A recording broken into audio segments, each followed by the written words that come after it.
و نام نیکی رفتگان، قسم و روحی پاکی بهر این وطن به زیر خاک خفتگان، قسم و اوج این سما و خاکسار این زمین، قسم و روزهای رفته و روزهای نیکی بعد از این، که اسکرانی با وفای میهنیم، به خلق هم دل و به ملک هم تنیم، که در دفاع امن خلق و دولتیم، پی هر امر پیشوای ملتیم. خلق وطن و ملت خدمت میکنند.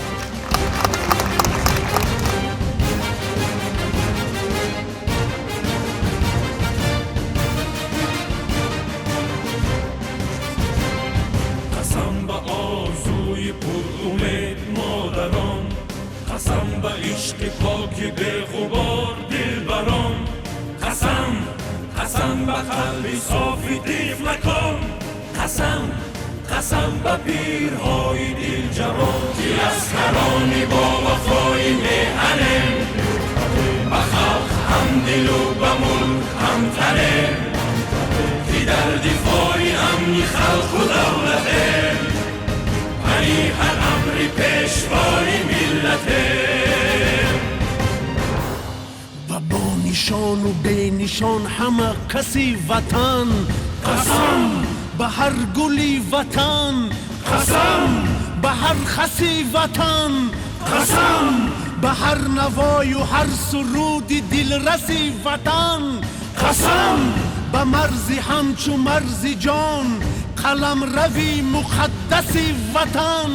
قسم که اسکرانی با وفای میهنیم، به خلق هم دل و به ملک هم تنیم، که در دفاع امن خلق و دولتیم، پی ادای امری پیشوای ملتیم.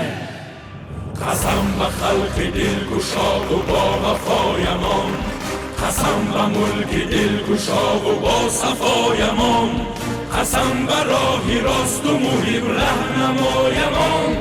قسم به عزم خلق سازی پیشوایمان، که اسکرانی با وفای میهنیم، به خلق هم دل و به ملک هم تنیم، که در دفاع امن خلق و دولتیم، پی هر امر پیشوای ملتیم، که اسکرانی با وفای میهنیم، به خلق هم دل و به ملک هم تنیم، که در دفاع امن خلق و دولتیم، پی هر امر پیشوای ملتیم،